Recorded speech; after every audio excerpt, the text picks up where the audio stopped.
Hi again guys, and welcome to episode 29 of D.A.R.C, or Does Anyone Really Care?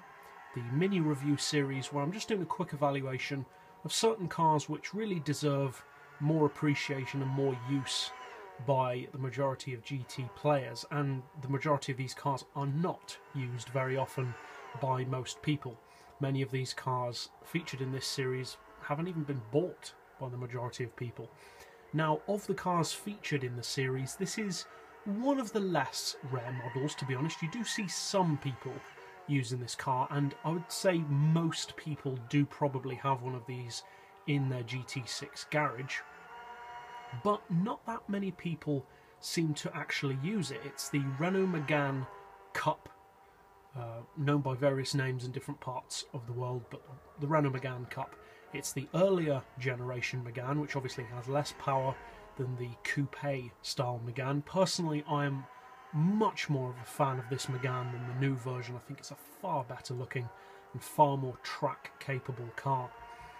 And in real life, this particular Megane is one of the most respected performance cars, and definitely one of the highest rated hot hatches in the world. It's known for being able to tussle with supercars and give them a great run for their money, especially on tracks such as the Nürburgring Ring.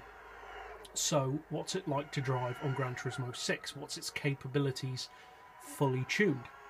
Well, fully tuned, it sits at 542 pp, which is pretty high for a hot hatch, or so you'd think, because in actual reality it's actually quite low considering how much power this car has. Fully tuned, it's running 493 brake horsepower, so that's roughly the same power as a first generation Lamborghini Gallardo in a front wheel drive hatchback.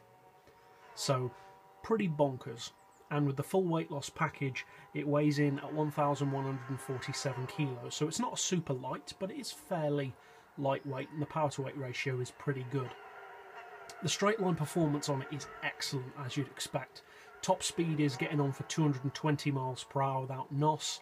Mid-range acceleration is superb, one of the quickest hot hatches in the game in fact. And although off the line, obviously the front wheel drive with this much power does, of course, wheel spin, it can still give more powerful and what you'd think would be much faster cars a great run for their money.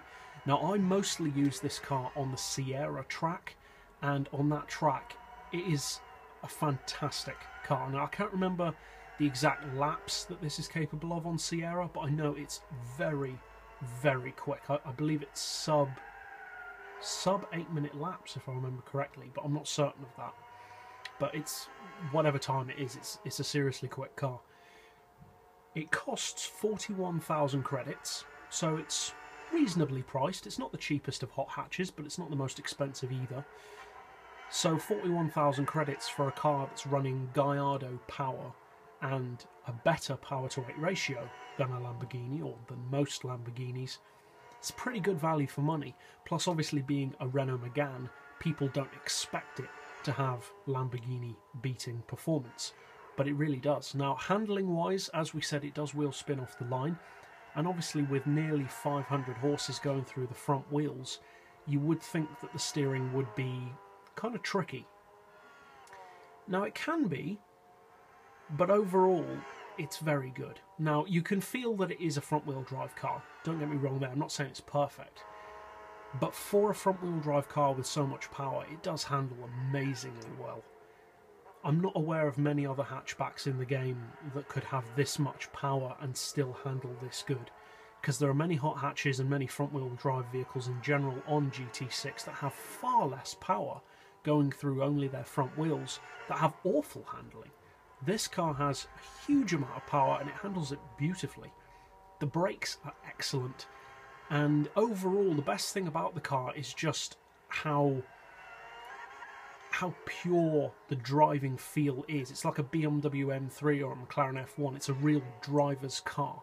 It's for professionals. I mean, obviously it can be driven by beginners, but it's a real professional's car. It's the kind of car you pull out when you want to get stuff done. You want to do a fast lap, or you want to absolutely wipe the floor with your opposition. It's that kind of car. And I would say it actually transcends the hot hatch genre. It's more than that. It is almost like a genre of its own, some kind of bridging the gap between hot hatch and sports car, because it's a seriously quick machine.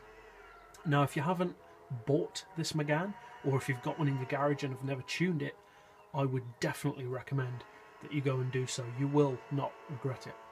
So that's it for this review. I'll see you next time, and as always, thanks for watching.